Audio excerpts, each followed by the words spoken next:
తండ్రి అన్మ్యూట్ చేయండి తండ్రి. పరిశుద్ధుడా మా తండ్రి, నీకు వందనాలకు స్తోత్రం చెల్లిస్తున్నాం. ఉదయకాలం ప్రభావ నీ వచ్చి ప్రార్థించుండగా నీ పనుల దేవుడు మా కుమ్మరించమని, నీ ఆత్మతో ప్రభావం నడిపించమని, మా జ్ఞానం కాక నీ జ్ఞానం మాకు దయచేయమని నదులు ప్రార్థించుకుని కొంచెం స్వామి. ప్రియమైన దేవుని బిడ్డారా, మరి దేవుడు తన కృపతో మనకు సమస్తం కలుగు చేసి మనకి ఇచ్చినటువంటి కృపను బట్టి నేను దేవునికి వందనాలు చెల్లిస్తున్నా. నిజమే, కొద్దిగా సర్ది, చేంజ్ ఆఫ్ వెదర్,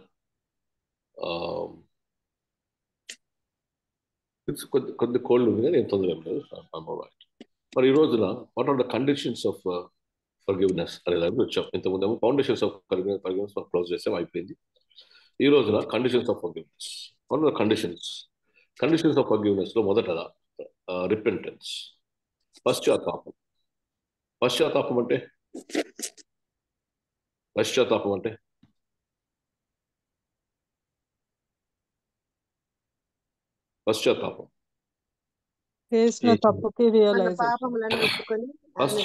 అనగా change of the mind, heart regarding past action. పశ్చాత్తాపం అనగా మనసు, హృదయం మార్చబడి, అనగా గతించినటువంటి ఒక నీ ద్వారా జరిగిన క్రియకు దాని నుంచి మార్పు పొంది నీ ప్రవర్తనలో మార్పు వచ్చి ఆ చేసిన క్రియ నుంచి తిరిగి నీ ప్రవర్తనను సాతాను యొక్క క్రియ నుండి తింపుకొని నీతి అనే దేవుని యొక్క మార్గంలోనికి మార్చుకునుట. Repentance is also regret. నీలో నీవు అయ్యో నేను చేసిన క్రియ తప్పని, నేను చేసినటువంటి ఆ కార్యములన్నీ తప్పని విచారమును వ్యక్తం చేయటం. ఈ పాట లాటిన్ వర్డ్ నుంచి మనకు కలిగి చేయబడింది. లాటిన్ వర్డ్ లో పెనిట్రైల్ అనే మాట వాడబడింది. రికగ్నైజ్, డినౌన్స్ ఆర్ రెసిస్ట్ అనే మాట వాడబడి ఉంది.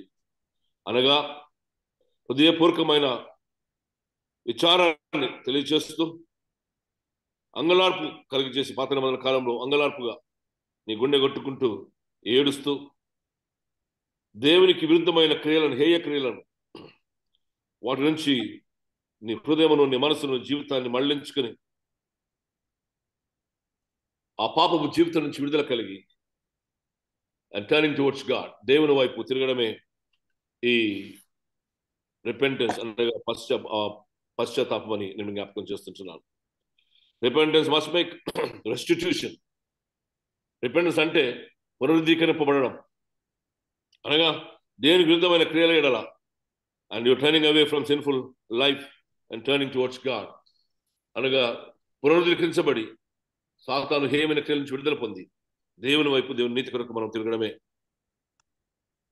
రెస్టిట్యూషన్ మస్ట్ మేక్ అంటే రీఆర్గనైజింగ్ అవర్ లైఫ్స్, అంటే మన జీవితాలను తిరిగి పునరుద్ధరించుకొని నీ పాపముల గురించి నువ్వు జ్ఞాపకం చేసుకొని, గుర్తించి, ఒప్పుకొని, హృదయపూర్వకంగా నువ్వు తప్పు చేసి ఉన్నావని అంగీకరించి దాని గురించిన విచారాన్ని మనకు తెలియజేస్తూ మార్పును లెక్కించుకొని దేవుణ్ణి పాప క్షమాపణకు అడుగుతూ ముందుకు సాగేదే ఈ మారు మనసుని జ్ఞాపకం చేస్తుంటున్నాను. పరిపూర్ణమైన దేవునికి నిన్ను సమర్పించుకోవడం, నీ మనసును, నీ హృదయాన్ని సమర్పించుకోవడం. ఎవరో చెప్పింది దేని కొరకు చేయకుండా నీవు ఆలోచించింది నీ దేవుని సంబంధమైన జ్ఞానంతో, దైవ సంబంధమైన నీతి కొరకు దాన్నే చేయడం అనేది ఒక మారిన మనస్సు. నీ హృదయంలో పాప స్వభావానికి బట్టి కాదు, కానీ నీళ్ళు నాటినటువంటి దేవుని యొక్క స్వభావం బట్టి నువ్వు చేసి టర్నింగ్ అవే ఫ్రమ్ గాడ్, నీ హృదయంలో ప్రతి ఆలోచనలు దేవుడి నుంచి నువ్వు విడుదల పొంది న్యూ రిలేషన్షిప్ విత్ గాడ్, తిరిగి దేవునితో ఒక నూతన సంబంధాన్ని కలిగి ఉండడం మన దేవుడు మనకు జ్ఞాపకం చేస్తాడు. హెబ్రోయులకు రాసిన పత్రిక 6వ అధ్యాయం 1వ వచనం. కాబట్టి నిర్జీవ క్రియలను విడిచి మారు మనస్సు పొందుటయు, దేవుని యందు విశ్వాసమును, బాప్తిసములను గూర్చి బోధయు, నిక్షేపణను, మృతుల పునరుత్థానం, నిత్యమైన తీర్పులను పునాది మరల వేయగా క్రీస్తును కూర్చిన మూలోపదేశము మాని సంపూర్ణులగుటకు సాగిపోవడము. మూలోపదేశం దాంట్లో ఏమంటాడు తెలుసు ఇక్కడ? విశ్వాసం, బాప్తిస్మలో కూర్చున్న దేవుని బోధయు, విశ్వాసం బాప్తిస్మలో కూర్చి బోధయు, హస్తనిక్షేపణం, మృతుల పునరుత్థానము, నిత్యమైన తీర్పు, పునాది మరల వేయక, అంటే గోయింగ్ బ్యాక్ అండ్ రిపీటెడ్ కాకుండా ఏమంటాడంటే క్రీస్తులకు వచ్చిన మూలోపదేశం మాని సంపూర్ణమగుటకు సాగిపోదము. చెప్పింది చెప్పక సంపూర్ణమగుటకు మారు మనస్సు పొంది ఒక నూతన స్వభావంతో ముందుకు సాగాలని ప్రభువుని జ్ఞాపకం చేస్తున్నాడు. నిజమే, దావీదు చేసిన బెత్షెబాలో చేసినటువంటి పాపం, పౌలు క్రైస్తవులను అందరినీ హింసించినటువంటి ఆ పాపపు స్వభావం, తప్పైన కుమారుడు తన గర్వంతో నేత్రాశ శరీరాశ జీవనంతో పోయిన ఆ పాపం, అతిక్రమం, అదేవిధంగా పేతురు నువ్వు నేను ఎరగలని బొంకినటువంటి ఆ పాపం స్వభావం దావీదు కీర్తనలో 55లో చాలా చక్కగా చెప్పబడుతున్నట్టుగా మనం చూస్తుంటున్నాం. ఏమంటాడు? దేవా, నీ కృప చొప్పున నన్ను కరుణింపు, నీ వాత్సల్య బాహుల్యము చొప్పున నా అతిక్రమం తుడిచివేయు, నా దోషం పోనట్లు నన్ను బాగా కడుగు, నా పాపం పోనట్లు నన్ను పవిత్రపరచుము, నా అతిక్రమంలో నాకు తెలిసే ఉన్నవి, నా పాపం ఎల్లప్పుడు నా నడిచి ఉన్నది. నీకు కేవలం ఆ పాపం చేసి ఉన్నాను, నీ ఎదురు చేతుల్లో నీకు చెడుతనం చేసి ఉన్నాను. కావున ఆజ్ఞించినప్పుడు నువ్వు నీతిమంతుడిగా కనబడదు, తీర్పు తీర్చినప్పుడు నువ్వు నిర్మలుగా కనబడదు. నేను పాపంలో పుట్టినవాడును, పాపంలో నా తల్లి నన్ను గర్భం ధరి. ఎంత చక్కని మాట ఇది! పశ్చాత్తాపంలో ఉన్నటువంటి ఒక ప్రార్థన. నా తల్లి పాపం దగ్గర ధరించింది, పాపంలో పుట్టినవాడు. ప్రభు, నా అతిక్రమంలో కనబడుతూ ఉన్నాయి. ఈ నా అతిక్రమలను చూసినప్పుడు నువ్వు ఎంత నిర్మలలో, ఎంత పాపక్షేమను కలిగి చేసే మహోన్నతమైన స్థితిలో నువ్వు కనబడుతున్నావు నా తండ్రి. నిజమే, దేవుని యొక్క ప్రవర్తన నియమావళిని ఆయన ఎత్తి చూపిస్తూ ఉన్నాడు. మన ప్రవర్తన నియమావళిని మార్చుకొని దేవుని యొక్క ప్రవర్తన విధానంలోకి మనం వెళ్ళినప్పుడు దేవుని క్షమాపణ అమలు కలిగి చేస్తుంది. Repentance is asking God to restore. Repentance పాపక్షమాపణలో, మారు మనస్సులో దేవుని తిరిగి పునరుద్ధరించడానికి దేవుని దగ్గర ప్రార్థన చేయడమే. And forgive and purify. ప్రభువా, నన్ను క్షమించి నన్ను పరిశుద్ధీకరించి, and restore me O Lord by change of mind. నా హృదయం, నా మనస్సు, నా ప్రవర్తన నియమాలని నీతో ఉన్నటువంటి సంబంధాన్ని మార్చి ఒక నూతన పరిచయం, ఒక నూతన సమాధానం తీసుకుని రమ్మని ప్రార్థన చేయడం. Yes, come to the God with humility like David. తను తగ్గించుకొని ఎంత నమ్రత హృదయంతో ప్రభు దగ్గరకు వచ్చాడు. And ask God for intervention, and ask God for remorse. Confession లో ప్రభు దగ్గరకు వచ్చి పశ్చాత్తాపంతో, తీవ్రమైన పశ్చాత్తాపం, రిమోర్స్ అంటే తీవ్రమైన పశ్చాత్తాపంతో ప్రార్థన చేసినట్టుగా మనం చూస్తూ ఉంటున్నాం. Look at the pleadings of God. David ఏ రీతిగా దావీదు దేవుని దగ్గర ప్రార్థన చేస్తున్నాడు ఒకసారి చూడండి. ఏమంటాడో తెలుసా? దేవా, నా పైన దయారక్షణ కలిగి చేయి, నా అతిక్రమణాన్ని ప్రభువా నా నుంచి మసక పార్చి తీసేయి, తుడిచివేయి, నన్ను బాగుగా కడుగు నా తండ్రి, నా పాపం నుంచి నన్ను కడిగివేయు ప్రభువా. ఇదిగో నన్ను దహించి నాలో ఉన్నటువంటి పాప స్వభావాన్ని కాల్చివేయి ప్రభువా. హిస్సోపు ద్వారా నన్ను కడుగుమను. హిస్సోపు అనేది నా దేవుని బిడ్డలారా ఒక చేదు చిరక. ఇది యేసు ప్రభు శిలువ మీద వేయబడినటువంటి చేదు చిరక. దానితో కనుక this is a sign of, ఈ చేదు చిరక దీనికి సూచన అంటే a sign of cleansing from the badness into the new life. భయంకరమైన చేదు ఉంటుంది ఇది. Create me a new heart and clean heart.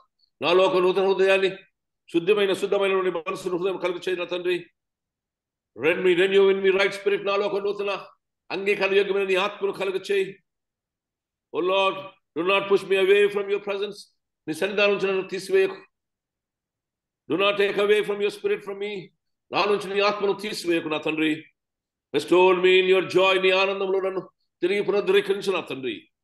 Deliver me from guilty. నాలో ఉన్నటువంటి ఈ పాపపు దోష స్వభావం నుంచి నాకు విడుదల కలిగి చేసి, నా హృదయమును, నా నోరు పెదవులను, నా మనస్సును ప్రభువా, నా ప్రవర్తనను కడిగి నీకు ఇష్టమైనటువంటి దహనబలిగా ఉంచుకోమని దావీదు 51లో ప్రార్థించినట్టుగా మనం చూస్తూ ఉంటున్నాం. దేవుని బిడ్డలారా, దేవుడు అప్పుడు ఏం చేశాడట? యెహోవా దేవుడు తిరిగి ఆయన వైపు చూచి, లూకా సువార్త 22వ అధ్యాయం 61, 62 చూడండి ఒకసారి. అక్కడ ఏం కథ ఉందో తెలుసా? లూకా సువార్త 22 61 కింది భాగంలో చూడండి. పేతురు ఏం చేస్తారు అక్కడ? అప్పుడు ప్రభు తిరిగి పేతురు వైపు చూచాను గనుక పేతురు, నేడు కోడి కూయక మునుపు నీవు ముమ్మారు నన్ను ఎరుగనందువని ప్రభు తనతో చెప్పిన మాట జ్ఞాపకం చేసుకుని వెలుపలికి పోయి సంతాపపడి ఏడ్చెను. సంతాపపడి ఏడ్చాడు. అయ్యా నువ్వు నీ కొరకు ఏమైనా చేస్తా, చచ్చిపోతాడు. ఆయన ఏమన్నాడంటే, ఓ పేతురు, నీవు కోడి కోయ మునిపే ముమ్మారు నేను ఎరగని నువ్వు బొంకుతావు అన్నాడు. అయితే అక్కడ ఒక చిన్న ఇన్సిడెంట్ తెలుసా? ఇది బొంకగానే యేసు తల తింపి ఆయన వైపు చూచిన బైబుల్లో. చూసినంటే ఏం చెప్పింది విన్నావా? అయిందా అని అనలే. God gave him the time for the repentance. Listen to me, God was not mocking at Peter, but God gave time to Peter to look at your own self and repent. పశ్చాత్తాపపడి ఆయన వైపు తిరుగుటకు ఆయన సమయం ఇచ్చాడు. అందుకే పేతురు వెళ్ళి బిట్టరుగా ఏడ్చి అంగళ్ళార్చి, అయ్యో నేను చేసింది ఎంత ఘోరమని తన పశ్చాత్తాపమును ఆయన తెలియజేసినట్టుగా మనం చూస్తుంటున్నాం. And Bible says one of the Peter's repentance is one of the biggest repentance in the whole New Testament. నూతన నిబంధనలో పేతురు యొక్క పశ్చాత్తాపం చాలా గొప్పగా అది చేయబడి ఉన్నది. And God gave Peter an opportunity to repent. యోహాను సువార్త 21వ అధ్యాయం చూడండి. 21వ అధ్యాయం 15వ వచనం. భోజనం చేసిన తర్వాత యేసు సీమోను పేతురును చూచి, యోహాను కుమారుడైన సీమోను, వీరికంటే నీవు నన్ను ఎక్కువగా ప్రేమించున్నావా అని అతడు అడగగా అతడు, అవును ప్రభువా, నేను ప్రేమించున్నాను, నీవెరుగుదువని అతడు చెప్పాను. యేసు అప్పుడు, నా గొర్రె పిల్లలను మేపుమని చెప్పాను. మరలా ఆయన, యోహాను కుమారుడైన సీమోను, నన్ను ప్రేమించున్నావా అని రెండోసారి అతను అడగగా అతడు, అవును ప్రభువా, నేను ప్రేమించున్నాను, నీవెరుగుదువని అతను చెప్పాను. ఆయన, నా గొర్రెలను ఖాయమని చెప్పాను. మూడవసారి ఆయన, యోహాను కుమారుడైన సీమోను, నన్ను ప్రేమించున్నావా అని అతను అడిగాను. నన్ను ప్రేమించున్నావా అని మూడోసారి తను అడిగినందుకు పేతురు వ్యసనపడి, ప్రభువా, నీవు సమస్తం ఎరిగిన వాడు, నిన్ను ప్రేమించున్నావని నీవే ఎరుగుతున్నట్టు చెప్పాను. ఏ పేతురు? నువ్వు నిన్ను ఎరగనని చెప్పిన పేతురు. God gave him time. God gave him time for the repentance. And 3 times he has called him. And he has appointed him on the repentance to be the key person of the whole disciples. పరలోక ద్వారపు తలుపులు చెవి, గవిని యొక్క చెవి తలుపులు తాళాలు వాళ్ళకి ఇచ్చి ఆయనకి ఇచ్చాడు.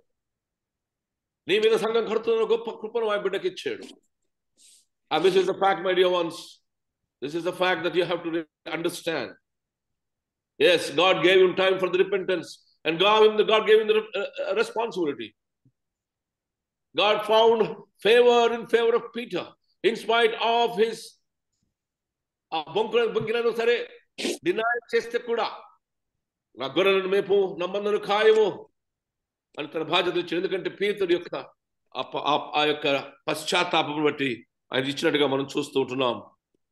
Jesus love accepts pardon. ఆ దేవుని ప్రేమ మనం క్షమించినప్పుడు తీసుకుని వెళ్తుంది. He also he really cleanses us. He heals us. ఎవరైతే ఆయన దగ్గరికి వస్తారో వారిని శుద్ధీకరించి వారి పునఃస్థితిని కలిగ చేయడమే. దేవుని బిడ్డలారా, నిజమే. Look at the prodigal son, తప్పైన కుమారుడు. వాడి పశ్చాత్తాపం అని, వాటి రిపెంటెన్స్. నేను లేచి, he made a decision there. నేను లేచి నా తండ్రి యొద్దకు వెళ్ళి, తండ్రి, నీ దృష్టికి నేను యోగ్యుడను కాను, ఇదిగో నా ప్రభువా, నేను పాపం చేసి ఉన్నాను కనుక నన్ను కనికరించి, నాలో ఏది కూడా తండ్రి సరైనది లేదు. Look at the prodigal son's decision. Yes, he made a decision to get up. చాలాసార్లు మనం ప్రభు దగ్గర రాకుండా అయ్యో అనుకుంటాం, కానీ the prodigal son is an example. మనకు ఉదాహరణ ఏంటంటే, నిర్ణయం చేశాడు, లేచాడు, ఒప్పుకుంటున్నాడు, తన స్థితిని చూశాడు. అయ్యో, నా ఇంట్లో అనేకులకు రమ్మంటే వస్తాడు, పొమ్మంటే పోతాడు, భోజనం ఉంది, అయ్యో నేనైతే ఈ పందుల పొట్టు తింటున్నాను కనుక నిర్ణయం చేసి లేచాడు.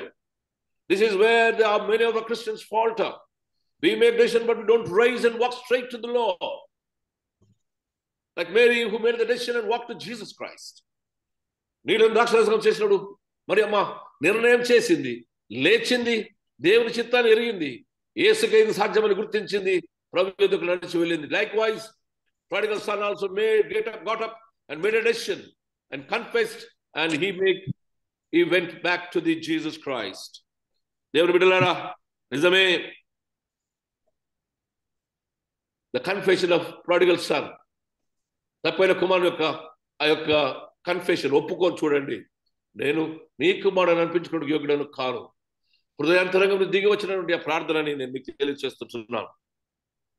నీ పాపలను ఒప్పుకునే ఆయన నీతిమంతుడు కనుక ఆయన నీ పాపలు క్షమించి సమస్త దుర్నీతి నుండి నేను పవిత్రులుగా చేస్తానని మన బైబిల్ గ్రంథం చెప్తుంది.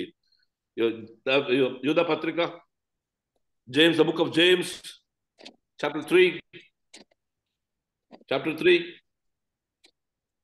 verses 16. యూదా పత్రిక 3వ అధ్యాయం చదవండి. ఏలయనగా మత్సరమును వివాదమును ఎక్కడ ఉండును అక్కడ అల్లరియు ప్రతి నీచ కార్యమును ఉండును. అయితే పైనుండి యాకోబు పత్రిక 3:16. అదే తండ్రి గారు. అయితే పైనుండి వచ్చు జ్ఞానము మొట్టమొదట పవిత్రమైనది, తర్వాత సమాధానకరమైనది, మృదువైనది, సులభంగా లోబడినది, కనికరంతోనూ మంచి ఫలములతోనూ నిండుకున్నది, పక్షపాతమైనను వేషధారణ లేనిదై ఉండును. That is used about the God, righteousness of God in all his actions. Yes. 5వ అధ్యాయం 16వ వచనం, యాకోబు పత్రిక 5వ అధ్యాయం 16వ వచనం.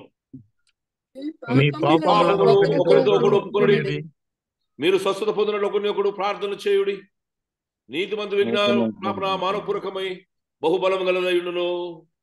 మీ పాపం లోకంతో కూడా ఒప్పుకొనుడి, ప్రార్థన చేయండి, విజ్ఞాపన చేయండి. ఆ ప్రార్థన ప్రభు వింటాడని, ఆయన జ్ఞానము, నీతియు, పరిశుద్ధతయు మనం కలుగు చేస్తుందని దేవుడు మనం జ్ఞాపకం చేస్తూ ఉన్నాడు. దేవుని బిడ్డలారా, yes, come to God and confess. అపొస్తలుల కార్యం 8లో కూడా ఈ మాట చెప్తాడు. దయచేసి you can read it at home. Come together, open your hearts and ask for forgiveness. దేవుని బిడ్డలారా, confession is a public one. It's a personal one. It's a congregational one. వ్యక్తిగతంగా, సంఘపరంగా కలిసి మనం చర్చెస్లో విజ్ఞాపన ప్రార్థన చేస్తాం. కుటుంబంలో కుటుంబ ప్రార్థన విజ్ఞాపన చేస్తాం. సామూహికంగా క్రైస్తవ విశ్వాసము, రక్షణ ఎంత వ్యక్తిగతమైనదో అంత పరిపూర్ణ సంఘపరమైనది కనుక ఈ విజ్ఞాపనలు మనం వ్యక్తిగతంగా చేస్తూ ఉంటాం. కన్ఫెషన్ అనగా repentance has a personal responsibility of sin. పాపములకు వ్యక్తిగతమైన బాధ్యత నీపై మోపబడి ఉన్నది. నీవే నీ పాపములకు బాధ్యుడు కనుక నీ పాపం గురించి నీవు ఒప్పుకోవాల్సినటువంటి పరిస్థితి ఉందని దేవుడు జ్ఞాపకం చేస్తుంది. You have to acknowledge your sinful nature. ఈ యొక్క రిపెంటెన్స్ లో ఏంటంటే నీ పాపపు స్వభావాన్ని నువ్వు ఒప్పుకోవాలి, గుర్తించాలి. అండ్ దాన్ని గుర్తించిన తర్వాత after you recognize it, you have to necessarily come back to God, obtain divine forgiveness. దేవుని యొక్క క్షమాపణను పొందాలని. అండ్ పాపం is become a liability in our lives. అదొక బరువుగా, బాధ్యతగా మనపై మార్చబడిందని జ్ఞాపకం చేస్తున్నాం. నేను కొన్ని పాయింట్స్ చెప్తాను, ఉండండి. Confession is a personal responsibility for sin.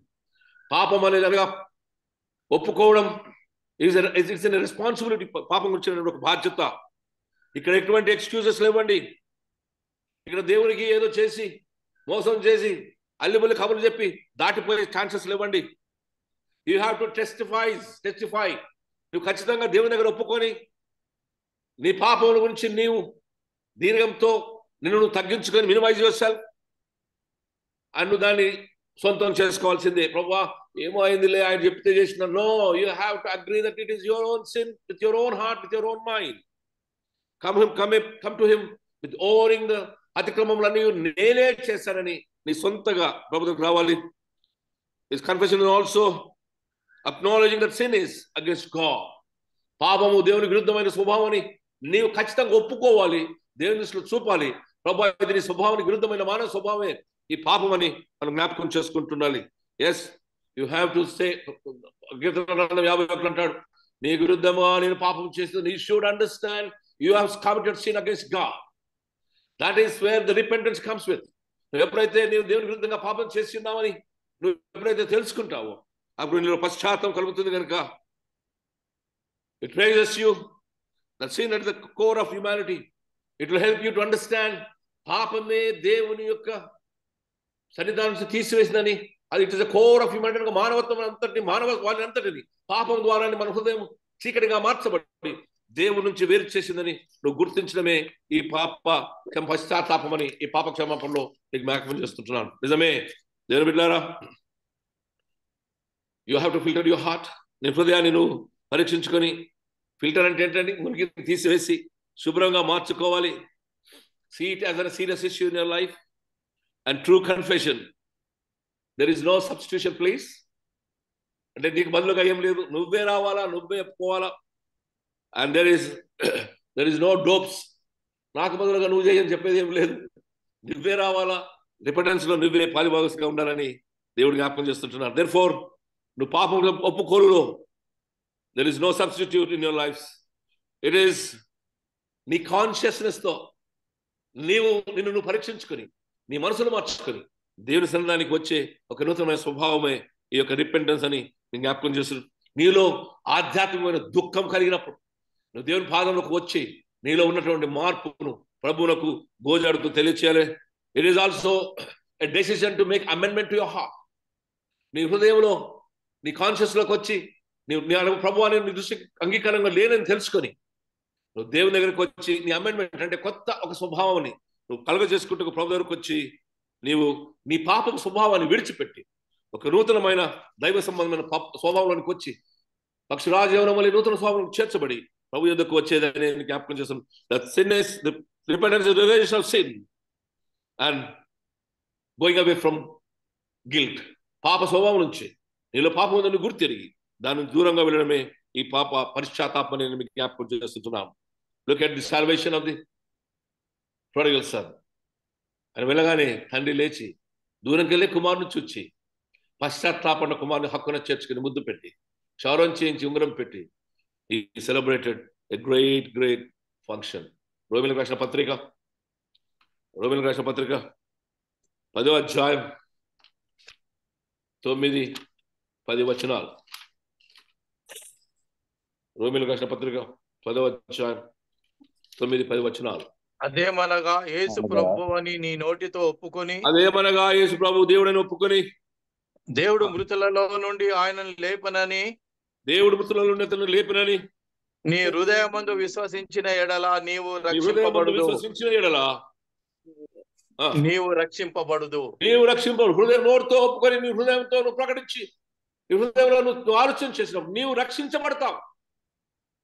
And the forgiveness is nothing but repenting and accepting Jesus from your heart and thou shall be saved అనే మాట మనకు జ్ఞాపకం చేసింది. దావీదు కీర్తనలు 34:32 వచనం.